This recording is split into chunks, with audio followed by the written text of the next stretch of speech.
Estamos extremamente honrados de estar no púlpito do pastor Gentesin. Não é sempre que temos esta oportunidade. Bem, de qualquer forma, louvado seja Deus, sabe? É interessante se a gente vai sair para viajar. Nós vamos procurar por sites, hotéis, restaurantes e nós fazemos uma pesquisa. Mas muitos não fazem uma pesquisa sobre o lugar onde vão depois de morrer.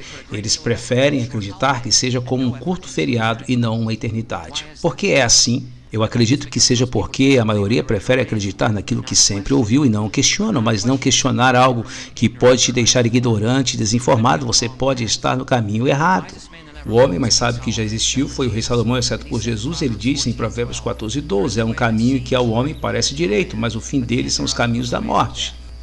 E se você está aqui hoje e não é muito familiarizado com a Bíblia, não se diz um cristão, estamos aqui para lhe compartilhar algumas informações que vai te fazer tomar uma importante decisão. Então pedimos apenas que você se mantenha aberto. Até Mark Twain dizia, somos todos ignorantes apenas sobre coisas diferentes, certo?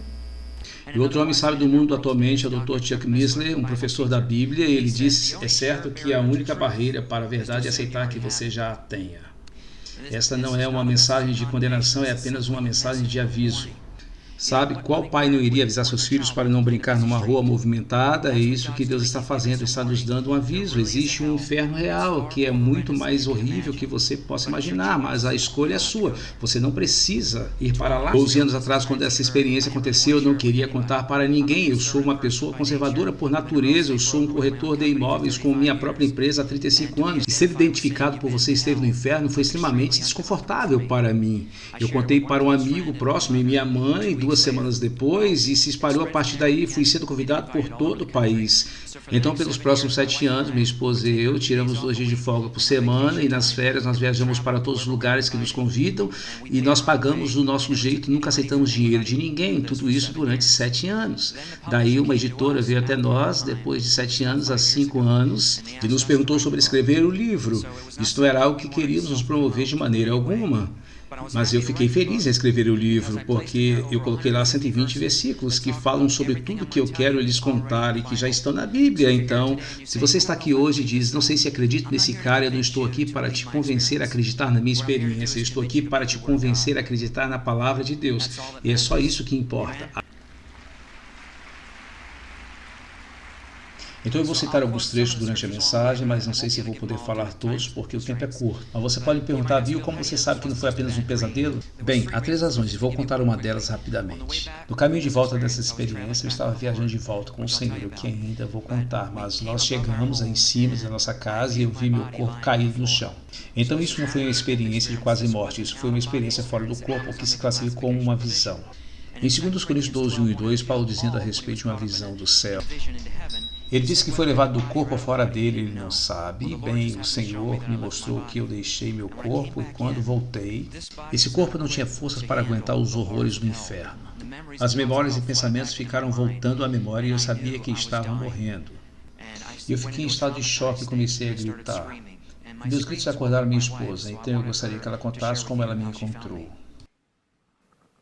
Certamente.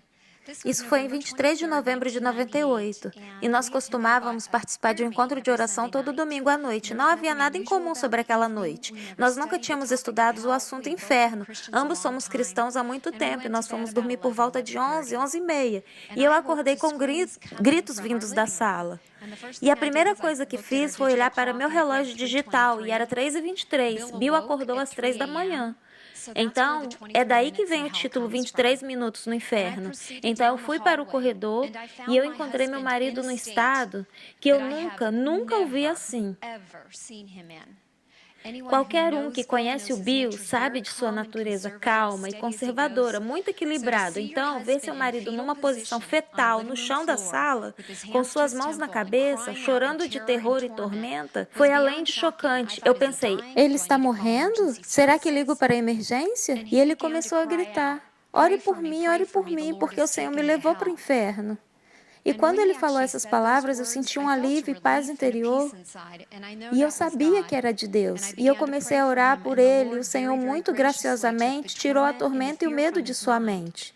Mas ele manteve a lembrança do que aconteceu, para que pudesse nos compartilhar sua história. E nós agradecemos a cada um de vocês aqui hoje. Vocês estão aqui pela graça divina. Dê o inferno a eles, querido.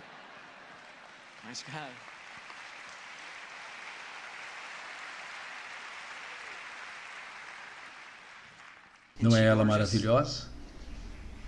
Louvado seja o Senhor. Ela é ainda mais bonita por dentro, por isso, louvado seja o Senhor. Sou um homem abençoado. Bem, de qualquer forma, só para explicar algumas coisas antes de contar o que aconteceu. Você pode perguntar, e a respeito do homem rico do inferno? Ele perguntou a Abraão se poderia mandar Lázaro de volta para avisar meus irmãos sobre este lugar, e Abraão disse, mesmo se alguém voltasse da morte, eles não se converteriam. Então viu por que Deus iria mandar você?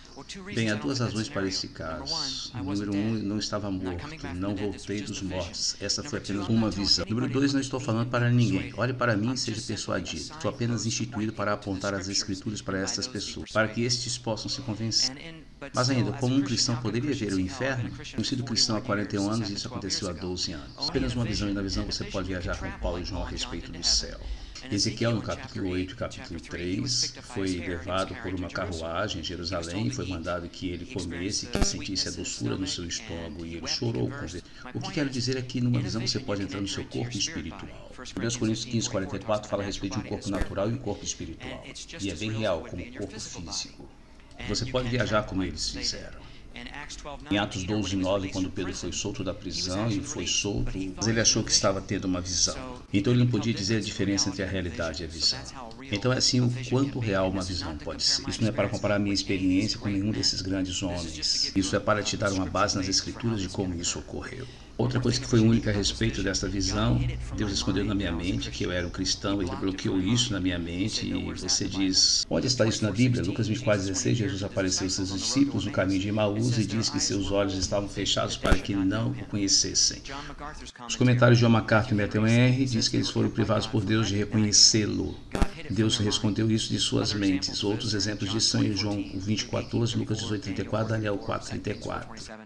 E isso é para ter uma ideia que Deus pode bloquear algo em sua mente se Ele quiser. É claro que Ele pode fazer qualquer coisa, só estou dando uma base bíblica. Ele fez isso na minha vida por uma razão que vou explicar a seguir. A última coisa que eu queria dizer rapidamente antes de entrar nessa parte, você pode dizer, Bill, eu, um cristão, eu não preciso ouvir sobre o inferno. Apenas 3 rápidas razões. Uma, quando você entende o quanto severo o inferno é, você vai dar mais valor à sua própria salvação. E do nosso ponto de vista, muitos cristãos não acreditam no inferno hoje. Muitos acreditam no aniquilacionismo, que é o ensino que diz que você deixa de existir se negar a Jesus. Isso não é verdade. Jesus disse em Mateus 25:40, deixou claro que iremos para uma vida eterna, um castigo eterno. Eternamente é o mesmo que a palavra aionios.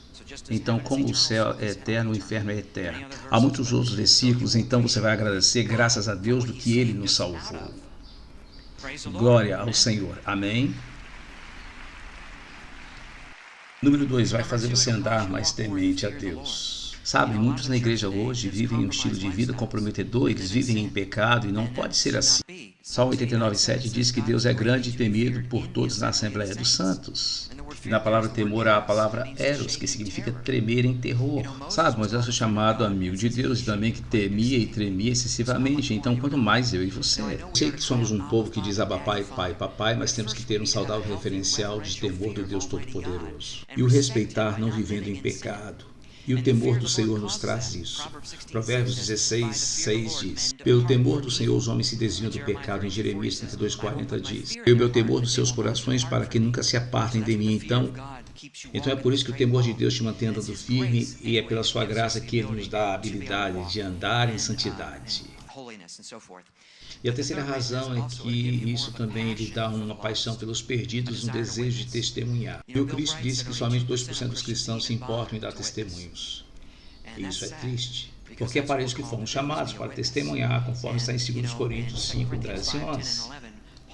Sabemos o que quer dizer temer ao Senhor, por isso procuramos levar as pessoas à verdade. E sabendo que estão falando sobre o trono do julgamento da recompensa para os cristãos. A maioria dos comentários concorda que ele está falando sobre o julgamento do inferno em geral. Então, quando você entende o quão severo o inferno é, você será mais persuasivo com as pessoas. Em Ezequiel 33:8 diz, e se eu falhar em avisar um pecador dos seus maus caminhos, seu sangue será cobrado de minhas mãos.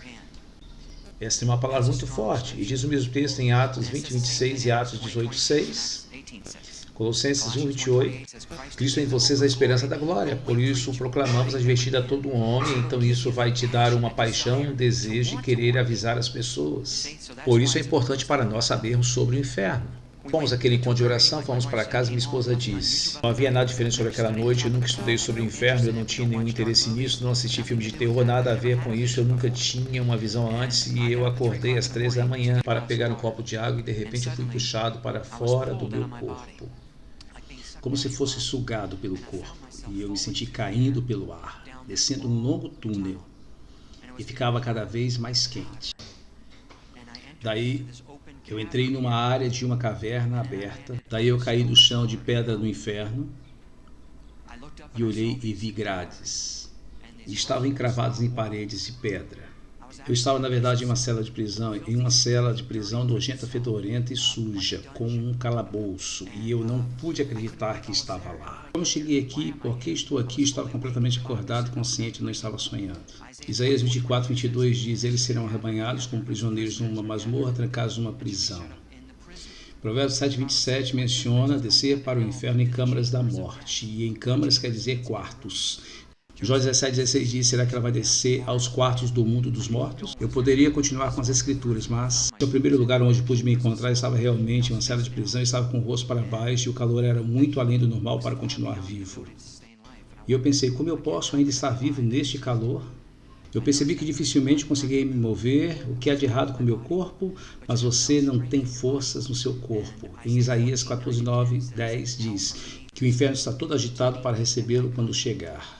Todos dirão a você: você também perdeu as forças como nós. Salmo 88:4 diz: sou contado entre os que descem a cova, eu sou como um homem que já não tem forças.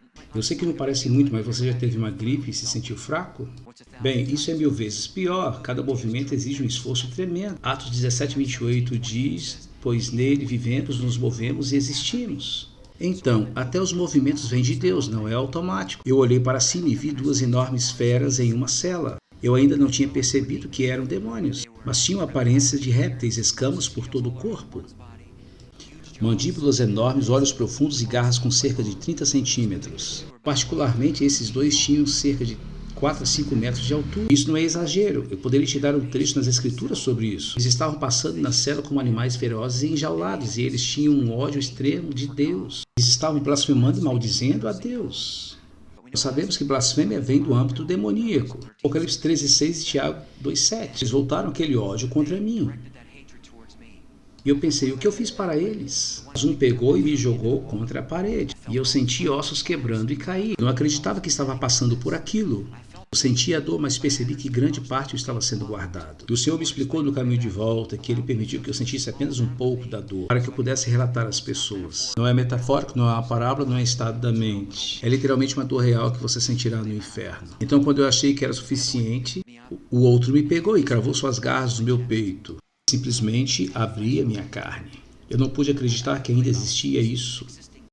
Eu percebi que tinha um corpo. Mateus 10:28 diz: tenho medo daquele que pode destruir tanta alma como o corpo no inferno. E em Lucas 16, o homem rico tinha língua e olhos, ele tinha um corpo, mas sobrevivia a tudo isso. Eu percebi que não havia sangue ou água saindo das feridas.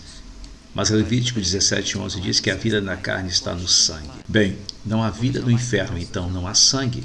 Zacarias 9:11 diz: libertarei os seus prisioneiros de um poço de água. Não há nenhuma gota de água no inferno. E essas criaturas não têm nenhuma piedade de você. Eles te odeiam com intenso ódio e nenhuma piedade. Mas em Salmo 103:17 diz que a misericórdia do Senhor está sobre aqueles que o temem. Mas eles não o temem no inferno. Então eles não têm este benefício. E nessa hora tudo ficou escuro. Eu acredito que a presença de Deus estava lá para iluminar. Eu pude ver e descrever como as pessoas pareciam, mas eu pude presumir que seu estado natural é de completa e densa escuridão. Lamentações 3:6 diz: fez-me habitar na escuridão como os que há muito morreram.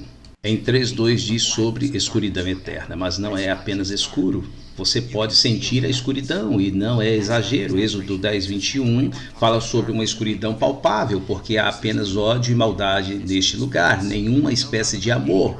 O medo penetra suas células na escuridão, por todas as células do seu corpo. Daí eu fui tirado da cela. Eu fui para perto de uma grande e furiosa cova de fogo. E essa cova tinha cerca de 1,5 km quando eu reparei, e havia chamas subindo até o alto desta caverna. Literalmente chamas, não era metafórico nem parábola, era fogo de verdade. Salmo 11,6 diz que sobre os ímpios ele fará chover brasas ardentes e enxofre incandescente. Salmo 140,10 diz, caiam brasas sobre eles, sejam lançados ao fogo em covas profundas. Mateus 6,49 diz que os anjos virão, separarão os perversos dos justos e lançarão aqueles em fornalha ardente, mas é fogo de verdade. E quero te dar mais uma passagem que prova isso. Por causa da severidade, para você entender o fogo. Em Apocalipse 9,2, diz que durante a tribulação o abismo sem fim estará aberto. Diz que há uma densa fumaça e que o nosso ar só escurecerão com a fumaça do abismo. Então não poderia ser um fogo metafórico. Por criar fumaça de verdade tem que haver fogo de verdade para criar aquela fumaça que cobre o sol. Então é fogo real e literal que você sente no inferno. Eu poderia dar muito mais versículos, mas este foi o primeiro instante que vi pessoas. Havia pessoas dentro desta cova literalmente queimando. É a visão mais horrível ver uma pessoa em chamas. Muitos de vocês nunca viram isso. Sua carne pendurada nos ossos. Foi tão terrível ver aquilo. Salmo 49,40 diz, a aparência deles se desfará na sepultura. E elas gritavam e queimavam. Eu sei que isso é horrível, mas eu preciso lhes dizer quão terrível é o fogo do inferno. E os gritos eram tão altos. E eu queria fugir do som daquelas pessoas gritando. Mas você não pode, você tem que aguentar isso. Você já ouviu alguém gritando alto? É terrível. Há milhões de pessoas gritando. É ensurdecedor. Isaías 57,21 diz, para os ímpios não há paz, diz o meu Deus, nenhuma paz de nenhuma forma. E de novo Isaías 32,18 diz, o meu povo habitará em morada de paz. Você não descansa lá e nem sofre em silêncio. Eu entendi que estava nas profundezas da terra. E há mais de 49 versículos que falam de onde o inferno é localizado. E eu entendi que estava em um lugar muito profundo. Veja Ezequiel 26,20, Números 16,32. Eu desci quando fui e eu subi quando eu saí. E havia diferentes níveis de tormenta, graus de punição, e eu percebi isso. Eu não sei em que nível eu estava, mas lembre, Jesus disse em Mateus 23,14, por isso serão castigados mais severamente. Em Mateus 10,15 ele diz que no dia de julgamento haverá menos rigor para Sodoma e Gomorra do que para aquela cidade. Veja, há mais tolerância em Hebreus 10,28. Diz, com mais severo castigo julgam vocês que merece aquele que pisou aos pés do Filho de Deus. Então há uma punição maior, enfim, não existe um nível confortável no inferno, é tudo horrível, muito além do que se possa imaginar. Por isso Jesus nos avisou sobre o inferno, 46 versículos ele deu sobre o inferno, e 18 desses versículos são sobre o fogo do inferno. Então ele está nos avisando, realmente existe um inferno e ele não quer que você vá para lá. Eu queria falar com minha esposa, nós somos muito próximos. Eu sabia que nunca haveria de novo, ela não fazia ideia de onde eu estava. Eu nunca poderia explicar a ela que ficaria lá por toda a eternidade, e esse pensamento foi extremamente atormentador. Para todo sempre você não poder falar para ela, e ela não saberia onde eu estou. Eu queria falar com alguém, qualquer pessoa, mas você é privado disso, você fica em total isolamento, mesmo que havia pessoas na cova queimando, elas ficavam separadas, você fica sozinho, você não tem o prazer de conversar com ninguém, é isolado, é ficar inútil, à toa. Você não tem propósito nem destino nenhum. Eclesiastes 9,10 diz, para onde você vai não há atividade, nem planejamento, não há conhecimento, nem sabedoria, e não importa se é alguém famoso aqui, ninguém saberá quem é você lá. Eclesiastes 6,4 diz, nas trevas seu nome fica escondido, você não tem identidade, ninguém vai saber quem é você e você é esquecido no inferno. Salmo 88,12, Êxodo 26,14. Os cheiros no inferno são tão repugnantes, podres e nojentos, pior que qualquer esgoto aberto que você possa imaginar. E adicionado a enxofre. Sabe, se você for para o Havaí no vulcão, você não pode passar de certo ponto, porque as toxinas que saem do vulcão, que é enxofre, vai te matar se você o respirar. Sulfur é outra palavra para enxofre. Então é isso que você respira no inferno, sulfur. E é tóxico, e eu pensava, como posso estar vivo respirando esse ar putreficado e imundo? Lembre, Jesus repreendeu o espírito imundo. Marcos 9,25, isso não é pior porque não há muito ar para respirar. Não é como aqui que podemos puxar uma boa e profunda respiração, você tem que lutar por um pouco de ar. E eu vou lhes demonstrar. É assim que você respira no inferno por toda a eternidade, assim. Isso é o máximo de ar que você consegue. Você pensa, eu vou morrer a qualquer momento, não consigo viver com tão pouco ar. Esse é o sentimento que terá por toda a eternidade, vezes Isaías 42:5. Que Deus dá fôlego às pessoas sobre a terra. Você não está sobre a terra, você está bem abaixo dela. É turbulento, é confuso, não é ordenado como a gente gosta.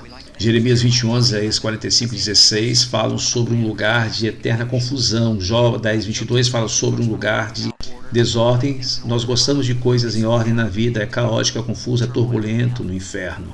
Você precisa dormir no inferno, assim como precisamos dormir aqui. Só fiquei lá 23 minutos, mas senti como se fosse 23 semanas e eu estava fisicamente absolutamente exausto. Eu queria só descansar meus olhos. Descansar, mas não há descanso nunca. Então, por toda a eternidade você tem que fazer isso, assim como aqui. Se você ficar acordado 2 noites, você se sente destruído após 2 noites. Bem, é assim que você ficará para sempre e sempre, vai piorando. E em Apocalipse 14:11 diz que a fumaça do tormento sobe para todo sempre e não há descanso dia e noite.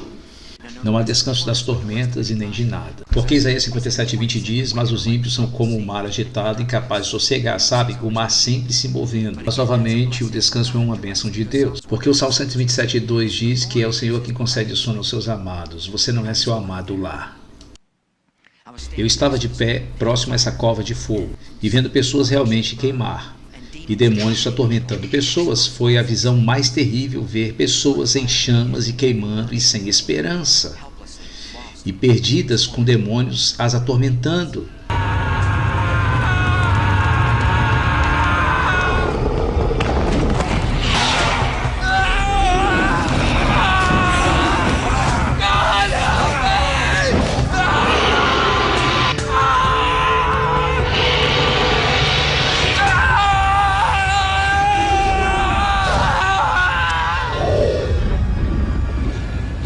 Eu estava perto dessa cova de fogo e estava embaixo desta caverna. E ao redor de todas as paredes, das paredes da caverna, havia criaturas demoníacas de todos os tamanhos e formatos, criaturas distorcidas, deformadas, grotescas, horríveis, nenhuma simetria em seus corpos, uma perna maior que a outra, um braço menor que o outro, grotescas, feias, algumas com 70 a 90 centímetros de altura, algumas com 3, 4 metros de altura. Havia demônios que pareciam com aranhas, elas tinham cerca de 1 metro. E não estou exagerando. E não há nas escrituras trechos sobre aranhas no inferno. Mas Apocalipse 9 descreve um demônio que sai do abismo sem fim e é algo com uma aparência bizarra que João tentou descrever. Mas enfim, há cobras. Por todo lugar havia cobras e vermes. Vermes por todo lugar, milhões de vermes. E Jesus falou, onde os vermes não morrem e o fogo não se apaga. E é isso que tem lá, ele usou a palavra vermes. Então realmente tem vermes sobre você.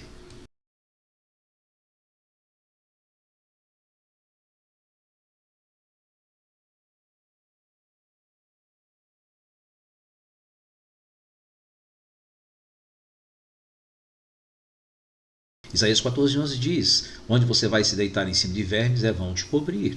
Ele usa a palavra vermes no original. Quero dizer, isso é real e eu aprendi isso com John MacArthur. Em Ensino sobre o Inferno. Ele disse que se um animal morto está sendo comido por vermes, eu sei que isso é nojento, mas acompanhe comigo. Se a carne é comida pelos vermes, assim que a carne é consumida, os vermes morrem. Eu nunca percebi isso, mas eles morrem depois de consumir toda a carne. Por isso que Jesus falou, onde os vermes nunca morrem, porque a carne nunca é totalmente consumida. Em Jó 24:20 diz, os vermes o devoram com gosto, por toda a eternidade. Isso é nojento o suficiente? Você tem fome, não pode comer no inferno nunca. Nós acabamos de sair de uma festa de 21 dias, você sabe como é nunca comer novamente? Nunca, imagine. Não tem nada para beber, nem uma gota. Se eu fosse lhe dar uma gota de água, não iria satisfazê-lo, não iria lhe ajudar. Mas no inferno você faz qualquer coisa por aquela gota de água. Qualquer coisa, como aquele homem rico queria uma gota. Ele ainda está esperando por aquela gota 2000 anos depois. Ele nunca vai ter. O nível de medo no inferno é muito além do que você possa imaginar. Todos nós já passamos por algum tipo de medo na vida, talvez um acidente de carro. Lembra-se do medo antes do impacto, o medo que pula na garganta? Se você pegar isso e multiplicar em 1000 e ficar assim. Quero compartilhar com vocês uma experiência que eu tive para que vocês possam entender como é o medo. Eu costumava surfar muito quando eu tinha 17 anos. Estava com alguns amigos, enfim, vou contar brevemente. Eu estava na minha prancha e veio um tubarão de uns 3 metros. Mordeu minha prancha pela metade, eu estava na água, ele voltou, pegou minha perna e me puxou debaixo d'água. Sabe uma coisa sobre tubarões-tigre? Eles são dos mais insistentes, eles não te soltam. E então minha perna estava em sua boca. E eu estava debaixo d'água. Você pode imaginar o medo que senti naquele momento? Ou pelo menos pode imaginar esse medo pálido? É incomparável com o que você sente no inferno, não iria nem contar. E eu agradeço a Deus que o tubarão abriu sua boca e me deixou ir. Isso foi um milagre de Deus, amém? E o mais milagroso é que não ficou nenhuma marca na minha perna. Isso é impossível. Deus já estava cuidando de mim. Eu nem era cristão ainda, mas eu fui salvo logo após isso. Então, louve a Deus. Graças a Deus, ainda tenho minha perna. Obrigado, Senhor. Você pode perguntar, Bill, por que o inferno é tão horrível? Por que Deus faria um lugar terrível assim?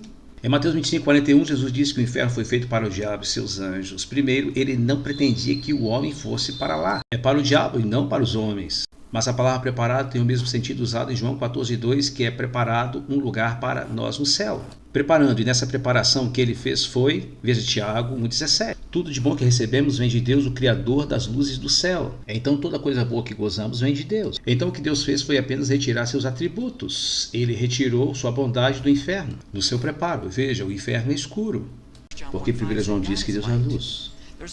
Só a morte no inferno, porque João 1:4 diz Deus é vida. Só a ódio no inferno, porque 1 João 4:16 diz que Deus é amor.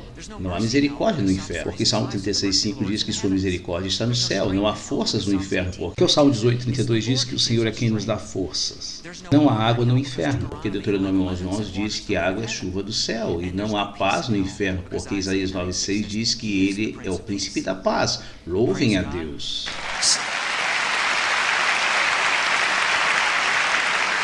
Então, veja, se Deus se retira, tudo de bom vai com ele. Não há nada de bom sem Deus. Então, se você é uma pessoa que diz, não quero Deus na minha vida, bem, há um lugar preparado para quem não quer Deus na sua vida. Você vê porque o inferno é tão horrível. Ele tirou seus atributos. As pessoas olham as árvores verdes, os oceanos e o céu e dizem, não é maravilhoso a mãe natureza? Não é a mãe natureza que nos deu isso? É o Deus Pai que nos deu isso. Louve ao Senhor. Obrigado, Senhor. Eu comecei a subir desse túnel e aquela absoluta escuridão. E de repente uma luz brilhante apareceu.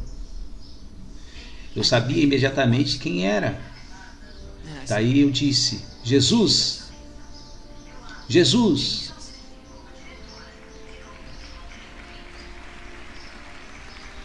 Eu não vi seu rosto.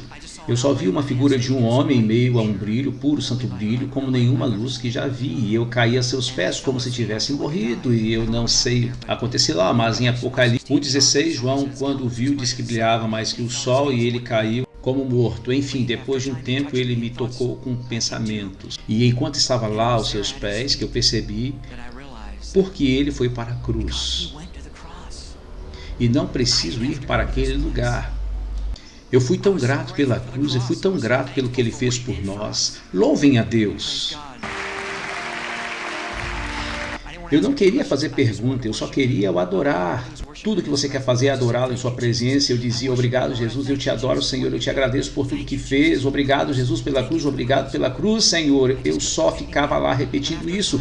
Mas depois de um tempo, pensamentos vieram à minha mente e ele respondia aos meus pensamentos. Em Salmo 39:2 diz que ele conhece a todos os nossos pensamentos. E eu pensei, Senhor, por que o Senhor me enviou para esse lugar terrível? Ele disse, porque as pessoas não acreditam que o inferno é real. Até alguns do meu povo não acreditam que o inferno existe. Aquilo me surpreendeu. Eu achava que todo cristão acreditava no inferno, mas eu descobri então que muitos cristãos não acreditam, eles acreditam em universalismo, aniquilacionismo, dormir da alma, todo tipo de coisa, menos que o inferno real. E eu pensei, Senhor, por que aqueles demônios me odeiam tanto? E ele disse, porque você é feito à minha imagem e eles me odeiam. Lembra de João 15:18, Jesus disse, eles já me odiavam antes de odiar você, esses demônios te odeiam. E eu pensei, Senhor, não quero contar para ninguém sobre essa experiência, e eles vão pensar que eu fiquei louco, eu tive um pesadelo. Ele disse, não é seu trabalho convencer seus corações, é do Espírito Santo. Ele disse, só vai e conte a eles. Eu disse, Senhor, por que você me escolheu? Mas ele não me respondeu. Então não tem ideia do porquê ele me escolheu. E era o menos plausível na minha opinião. Eu era apenas um corretor trabalhando todo dia com qualquer um. Eu não sou um Billy Graham. Eu gosto de coisas, bem arrumado, bem perfeito. Eu sei que todos nós somos, mas tenho mania dessas coisas. O inferno é o oposto. E nem gosto do verão, acho muito quente. Mas não importa, porque ele nos deu um trabalho a fazer. E não há ninguém mais importante que ninguém. Todos nós precisamos uns dos outros porque temos um trabalho a fazer. Sabe, eu me senti muito desconfortável dar essa palavra durante 15 anos. Eu ficava com ânsia no estômago. Eu não queria ir, eu reclamava, eu nunca gostei de falar em público, todas essas coisas. Mas eu disse, Senhor, não gosto de ser identificado com alguém que esteve no inferno. Pessoas vão pensar que sou louco.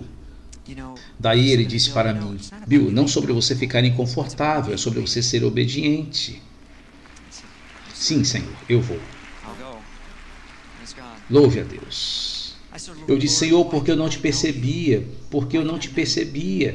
Ele disse, porque se você me percebesse, você teria esperança. Veja, se eu fosse um cristão, e eu era, mas ele escondeu isso de mim, eu saberia, graças a Deus, por me tirar daquele lugar. Mas eu não percebi aquilo. Mas ele queria que eu sentisse o que um não salvo sente lá. Sem esperança. E ninguém aqui tem a mínima ideia do que é ficar sem esperanças. Sua situação pode ser terrível, mas você sempre pode morrer para sair de lá. No inferno você não pode. Você vive por toda a eternidade porque você foi feito à imagem de Deus. Você nunca pode sair. E essa é a pior parte. Entender que 10 milhões de anos vão passar, não importa, você estará lá. Não há anjos para vir nos buscar. Nenhum amigo, ninguém vai vir te buscar. Não haverá nenhuma ajuda. Isaías 38:18 diz, aqueles que descem a cova não podem esperar pela tua fidelidade. Jesus falou sobre o caminho, a verdade e a vida. Ele é o único caminho. Não há outro caminho, mas para aquelas pessoas é tarde demais. Esta é a decisão final. Nós subimos para a superfície da terra e nós saímos desse túnel de furacão, como Isaías 40:24. Mas eu pude ver pessoas caindo neste mesmo túnel que eu saí, e havia uma pessoa atrás da outra caindo neste túnel. Deus me permitiu sentir um pouco do seu coração.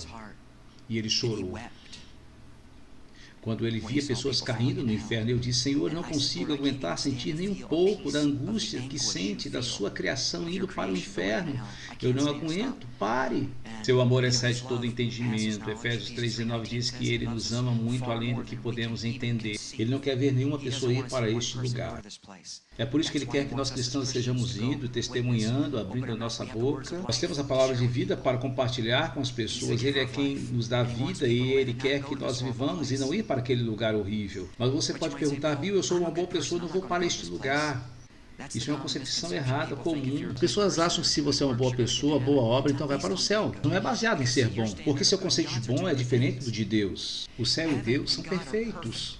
Tiago 2:10, mas se tropeça na lei em apenas um ponto, torna-se culpado inteiramente. Se mentimos uma vez, Apocalipse 21:8 diz, os mentirosos terão sua parte no lago de fogo. Roubamos uma coisa, 1 Coríntios 6:9 diz, nenhum ladrão entrará no céu. Se tivermos um pensamento pecaminoso, Jesus disse que é o mesmo que termos cometido adultério. Nenhum adúltero herdará o céu. Então, se vamos ser julgados assim, seríamos considerados inocentes? Todos seríamos culpados. Nenhum de nós pode chegar lá e dizer, Deus, eu sou bom, me deixe entrar no céu. Jó 15:16 diz que o homem é tão impuro que bebe iniquidade como água.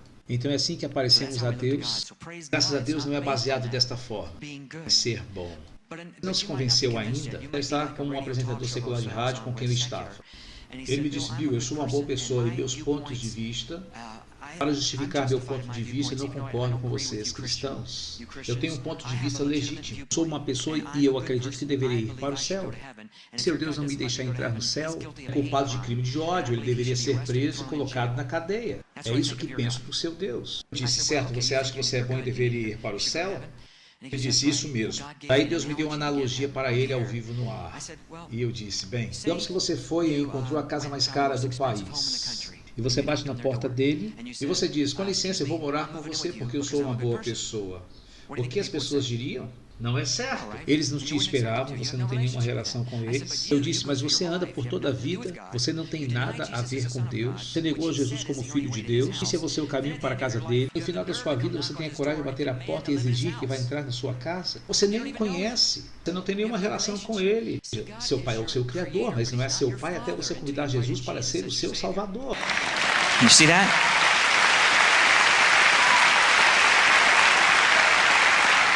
Gálatas 3:26, João 12, João 8:44, João 17:9, Romanos 9:7 e 8, todos explicam que Deus é seu Criador, mas não seu Pai. Então você não tem direito de estar em sua casa. É arrogante pedir para morar com alguém quando você nem o conhece. Ele disse, vocês cristãos são neuróticos, vocês pensam que são os únicos com a razão. Eu penso que todos os caminhos levam a Deus, é o que eu penso. Eu disse, bem, deixe-me dar outra analogia, porque ele não queria ouvir a Bíblia. Você não pode falar coisas da Bíblia para os seculares, eles te ignoram, daí Deus me deu uma analogia. Eu disse, bem, digamos que você me convida para jantar. Você me diz, Bill, você tem que ir a sul da estrada 95.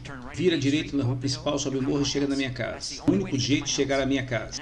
E eu te digo, sabe de uma coisa? Acho que vou para norte da estrada 95. Vou pegar a estrada da praia porque acho que todos os caminhos levam para a sua casa. E isso é o que eu acho. Mas você vai me dizer, Bill...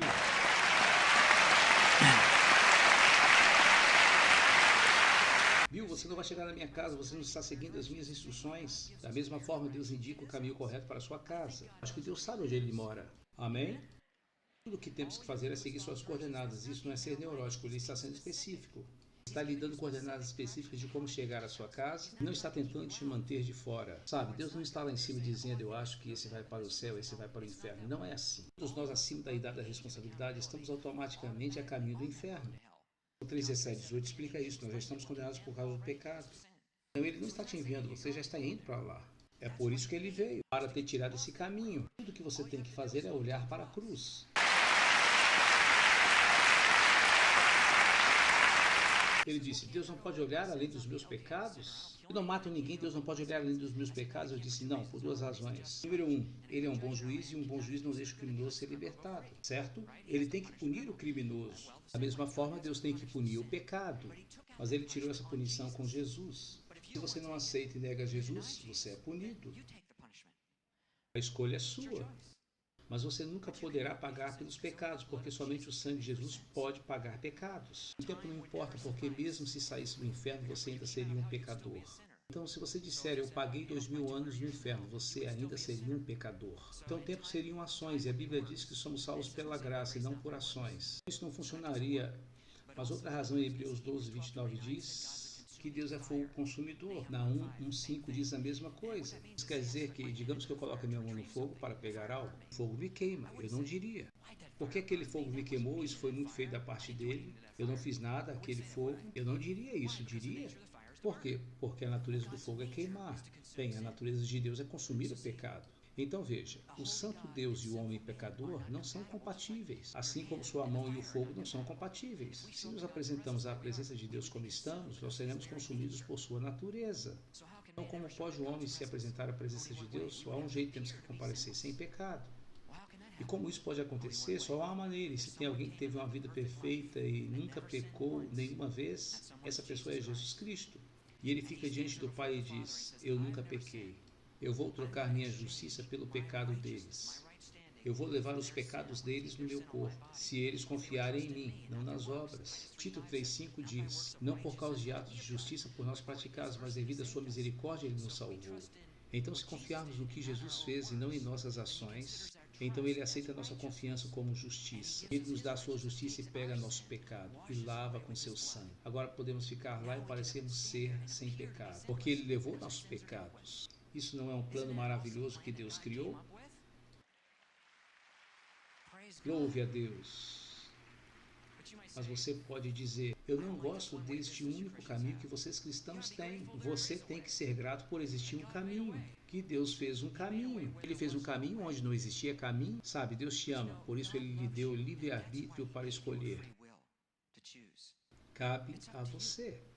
Mas veja, em Apocalipse 21:8 ele disse, todos os incrédulos serão sua parte no lago de fogo. Então, se você disser, Bill, eu não acredito nisso, ele acabou de lhe dizer onde você vai acabar.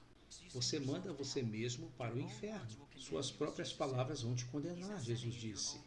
Ele não está te mandando, suas próprias palavras te condenam, a escolha é sua. Ele te ama e não quer que você vá para lá. Sua alma é eterna, tão preciosa para Deus, tão valiosa. Então essa é a direção exata para o céu que te dou. João 3,36 diz, o que crê no Filho tem a vida eterna. Já quem rejeita o Filho não verá a vida, mas a ira de Deus permanece sobre ele. Você tem que conhecer o Filho. Como se faz isso? 2 versículos. Lucas 13:3, Jesus disse: se não se arrependerem, vocês todos também perecerão. Temos que nos arrepender. E todo arrependimento significa ser humilde o suficiente para dizer: eu sou um pecador, eu não posso salvar a mim mesmo. Eu quero me afastar dos meus pecados, quero seguir a Jesus. Agora, sozinho você não consegue se afastar do pecado. Mas com o Espírito Santo e a graça de Deus, Ele te dá poder para se afastar do pecado. Você tem que se dispor, dizer: eu quero me afastar do pecado e se arrepender. Me perdoe pelos meus pecados. Isso é arrependimento. Em Romanos 10, 9 e 10 diz: se você confessar com a sua boca que Jesus é Senhor e crer em seu coração que Deus o ressuscitou dentre os mortos, será salvo. Você tem que acreditar com o seu próprio coração e confessar com a sua própria boca. Esta é a clara direção do céu. Não há outro caminho. Como Jesus disse: eu sou o caminho, a verdade e a vida, ninguém vem ao Pai senão por mim. Se você quer morar na casa dele, tem que ser do jeito dele. E é meu último versículo para vocês nessa noite hoje. Apocalipse 20:15 diz: aqueles cujos nomes não foram encontrados no livro da vida foram lançados no lago de fogo. Ele tem um livro. E não seria terrível estar diante dele e ouvir ele te dizer: seu nome não está neste livro. Afaste-se de mim para o eterno lago de fogo preparado para o diabo e os seus anjos. É isso que ele vai te dizer. E ele não quer dizer isso. Mas você tem que fazer sua decisão aqui, agora mesmo, enquanto tem a oportunidade, porque eu estou te dizendo, um segundo depois que você morrer, é tarde demais. Não há um corte para pelos, não há amigos para te salvar, não há anjos para te proteger. Você morre sozinho. Daí vai ser muito tarde. E se você sair daqui hoje e disser: eu vou pensar nisso amanhã, seu coração vai endurecer e fica mais difícil te alcançar. Então há mais chance de você não se salvar. E você não sabe o amanhã. Então minha pergunta para você aqui essa noite é: você sabe se o seu nome está escrito no livro dele? Você tem que saber disto. Você tem que estar positivo quanto a isso. Se você tem alguma incerteza, você precisa saber hoje. E você pode saber disso agora mesmo, com todos de cabeça baixa e olhos fechados. Se você está aqui hoje e me diz: Bill, eu não sei se o meu nome está escrito no livro dele. Eu não tenho certeza. E eu não sei se me arrependi de verdade. Você pode estar certo hoje. E você precisa estar. Se você tem qualquer incerteza na sua mente, qualquer incerteza, eu vou contar até 3 para você levantar sua mão. Há alguém que quer conhecer a Jesus e você não sabe se o seu nome está escrito no livro dele? Levante sua mão. 1, 2, 3. Levante sua mão. Por todo lugar vejo mãos. Levante suas mãos e levante alto. Não fique com vergonha. Ele ficou pendurado, despido em uma cruz por nós. Você quer ter certeza disso? Que ele escreva seu nome no livro dele? Todos, por favor, se levantem. Eu quero desafiar cada um que levantou sua mão. Eu vou chamar para vir aqui à frente. Sai do seu assento agora. Vem aqui à frente e nos dê o privilégio de orarmos com você. Vem até aqui.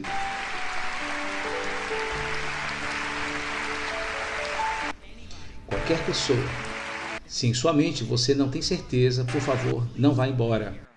Por favor, não vá embora daqui. Venha até aqui à frente.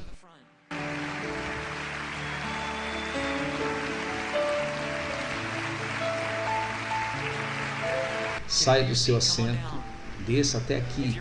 Se você está em cima, venha para baixo. De onde você estiver, venha para frente. Tome uma posição para Jesus.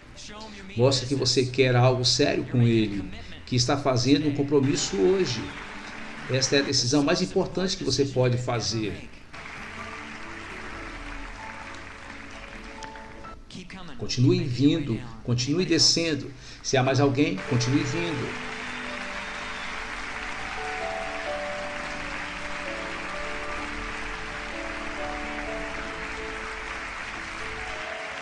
Deus está tão feliz de você vir aqui, que seu nome vai ser escrito no livro dele hoje. Isso é uma coisa maravilhosa. Deus tem um livro enorme e seu nome estará lá. Louve ao Senhor. Não há nada melhor que ter seu nome escrito em seu livro. Louve a Deus.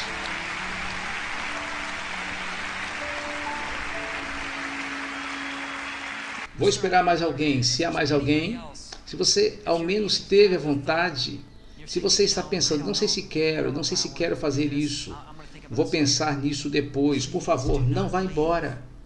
Apenas uma alma é tão preciosa para Deus. Todo o céu celebra por causa de uma alma. Então, por favor, venha aqui. Louvado seja Deus. Nós vamos esperar mais uns 30 segundos. Se quiserem cantar mais uma canção.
Glórias a Deus.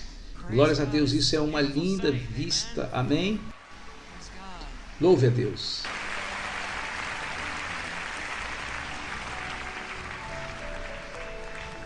Certo, nós vamos fazer mais uma oração. Se há mais alguém, são os últimos segundos. Venha até aqui.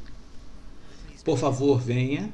Nós vamos fazer uma oração que vai mudar toda a sua eternidade. Você vai repetir comigo, mas tem que vir do seu coração. Você simplesmente pede a Deus para te perdoar e o convite para entrar no seu coração.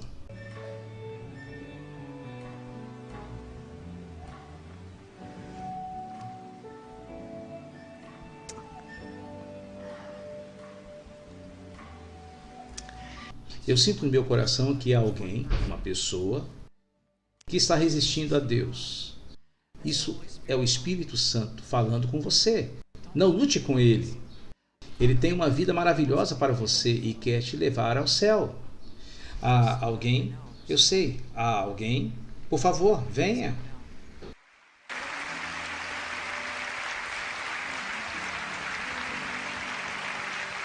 Glória a Deus.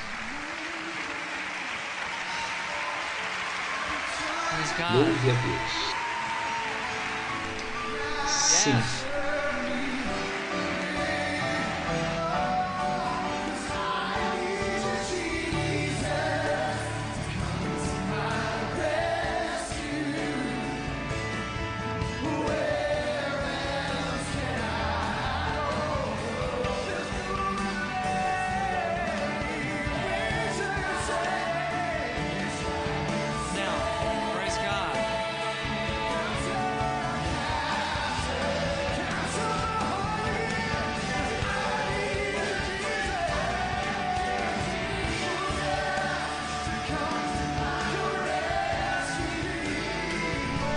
Continuem vindo.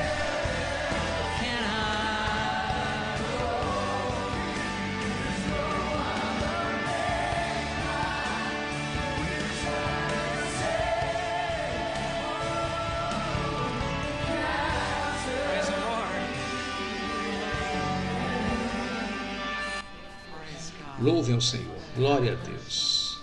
Estou esperando mais um minuto. Uma alma é tão preciosa para Deus. Uma alma. Então vamos esperar mais um minuto. Agradeço sua paciência, mas não há nada mais importante que a alma de alguém.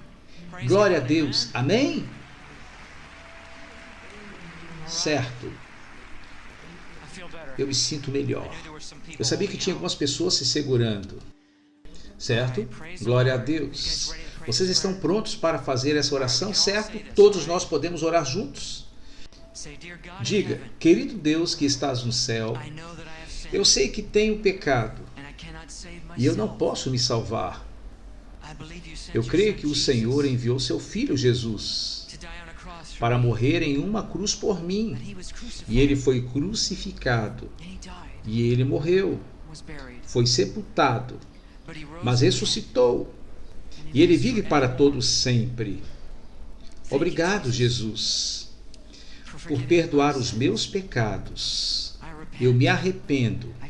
Eu me afasto dos meus pecados. Me ajude a te seguir todos os dias da minha vida. Eu peço que entre em meu coração. Eu o recebo como meu Senhor e Salvador. Você é o Filho de Deus. Você morreu por mim. E é o seu sangue que me lavou dos meus pecados. Obrigado, Jesus, por me salvar. Eu declaro que agora sou um cristão que nasceu de novo, indo para o céu. E eu vou te seguir todos os dias da minha vida, em nome de Jesus. Amém. Amém. Glória a Deus.